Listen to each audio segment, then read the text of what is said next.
प्रधान महासचिव थे।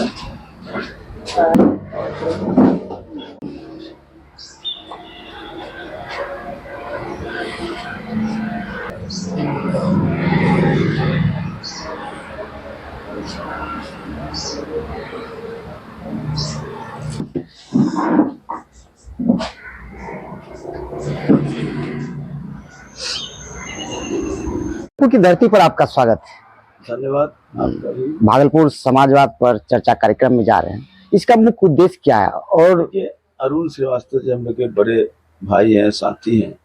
ये देश भर में मधु दंडवते जन्म शताब्दी समारोह के माध्यम से आम जो खास करके युवा पीढ़ी है, आम लोगों के बीच जो समाजवादी विचारधारा को ज़्यादा से ज़्यादा उत्साहित करके उनको जोड़ने के लिए उन्होंने काम शुरू किया है। समापन समारोह होना और फिर कर्पूरी ठाकुर जन्म शताब्दी समारोह का प्रारंभ होगा। आप तो राजद के राष्ट्रीय महासचिव हैं। जी हाँ, तो ये भी काम इनके द्वारा हो रहा है। हम उसमें उपस्थित हुए हैं, हम उनसे भी जुड़े हुए हैं।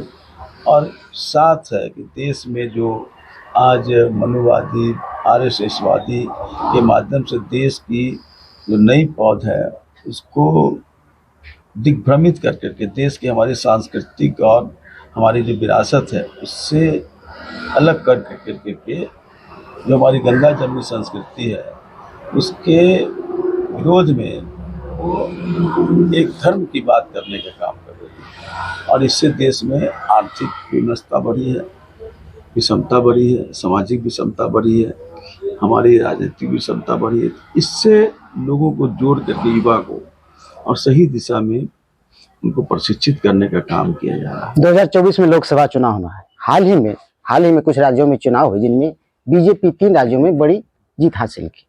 मुझे कोई आश्चर्य नहीं है, लेकिन देश की जनता मान ली है और 2024 में निश्चित रूप से जो हमारा इंडिया गठबंधन है, बीजेपी को लोग देखना नहीं चाहते हैं। बीजेपी परास्त होगा और इंडिया गठबंधन या जो उनके विकल्प में होंगे उनको विजयी बनाने का काम करेगा। क्या 2024 में इंडिया और बीजेपी इनमें से कौन भारी होगी? जो हमारे देश की संस्कृति और विरासत है उसके हिसाब से तो इंडिया को ही आना चाहिए। बीजेपी के खिलाफ पूरे देश का जनमानस खड़ा हुआ है। ये जरूर आप कह सकते हैं कि 3 प्रदेशों में बीजेपी चुनाव जीत रही है। हम जैसे लोग शुरू से ही EVM के खिलाफ लगे हुए थे, लेकिन कोई राजनीतिक दल उसके साथ नहीं दे रहा था। मैं इन तीनों प्रदेश में गया हूँ इस चुनाव में। जो रिजल्ट आया है इसकी कल्पना किसी ने भी नहीं किया था। यहाँ तक जो मोदी मीडिया है जो केवल भाड़गिरी करती है भाजपा का, वो भी ये मानते थे कि कांटे की लड़ाई है, और जो रिजल्ट आया है कांटे का नहीं है, तो एकदम हार का है। आप तो राजद के बड़े नेता हैं। मैं किसी दल में नहीं हूँ, मैं आप एक विचारक हैं। समाजवादी विचारधारा का प्रचार प्रसार करता हूँ। जनता दल यूथ में राष्ट्रीय महामंत्री रहा हूँ 15 साल तक, लेकिन मैं किसी पार्टी में नहीं हूँ। और इसलिए नहीं हूँ कि मैं समाजवादी विचारधारा का ठीक से प्रचार करता हूँ। हमारे साथ नीतीश जी भी मौजूद हैं, उनसे भी एक मिनट जानेंगे हम। क्या 2024 में मोदी मैजिक चलेगा? देखिए, अभी तो हमारे आदरणीय राष्ट्रीय महासचिव हैं आदरणीय श्याम रजक साहब और अरुण श्रीवास्तव जी, इनका कार्यक्रम है भागलपुर में, तो वो जा रहे हैं। तो छोटा सा एक स्टॉपेज यहाँ पे लिए हैं, हम इनका स्वागत अभिनंदन करते हैं अपने क्षेत्र में। जहाँ तक 2024 की बात है, देखिए मोदी एक जादूगर है, जहाँ इसका जादू चल जाता है तो चल गया। लेकिन बिहार जो है ये उड़ती चिड़िया को हल्दी लगाने वाली धरती है। यहाँ पर कोई भी जब भी होता है परिवर्तन की धरती रही है, तो मोदी का रथ यहाँ पर रुकना तय है, इसे कोई नहीं रोक सकता है। 2024 में इंडिया अलायंस भारी बहुमत से यहाँ पर आएगी। एक सवाल और सर, 2010 से विशेष राज्य की मांग उठ रही थी, फिर से हमारे नीतीश कुमार जी मांग उठा रहे हैं, क्या मिलेगा कि नहीं? देखिए, जब अटल बिहारी वाजपेयी जी आए थे पटना गांधी मैदान में, उस समय उस राज्य की मुख्यमंत्री थी हमारी नेत्री श्रीमती राबड़ी देवी। आंचल फैला करके उनसे विशेष राज्य की दर्जा की मांग की थी। उस समय से हमारी मांग चल रही है। उसके बाद सरकार बनी, नीतीश जी की सरकार आई, उस समय से। और जो रिपोर्ट है हमारी आर्थिक विषमता, हम पीछे हैं अन्य राज्यों से, हमारे यहाँ विकास में हम पीछे हैं, हमारा केंद्रीय सहायता नहीं मिलेगा तो बिहार को हम मजबूत नहीं कर सकते। अब बिहार मजबूत नहीं होगा तो देश की मजबूती की कल्पना साकार नहीं होगी।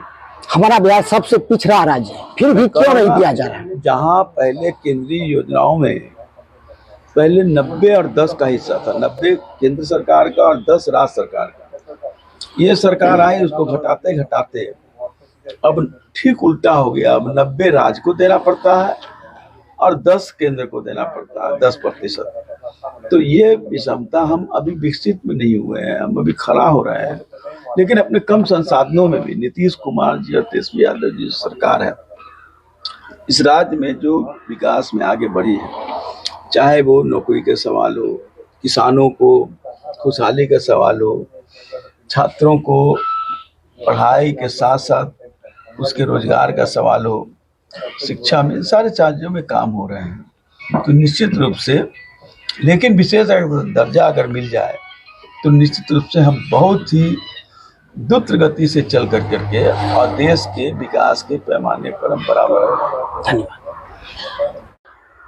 हमारे साथ मौजूद थे राष्ट्रीय जनता दल के महासचिव और बिहार सरकार के पूर्व मंत्री श्याम रजक जी और समाजवादी चिंतक अरुण कुमार जी, और साथ में मौजूद थे डॉक्टर नीतीश कुमार यादव, कोसी स्नातक के पूर्व एमएलसी प्रत्याशी। ये भागलपुर में समाजवाद पर चर्चा कार्यक्रम में शामिल होने जा रहे हैं, जिनका नारायणपुर में स्वागत किया गया और उनसे कुछ सवालों पर हमने चर्चा की। मैं अजीत भारती, भरोसा एक्सप्रेस।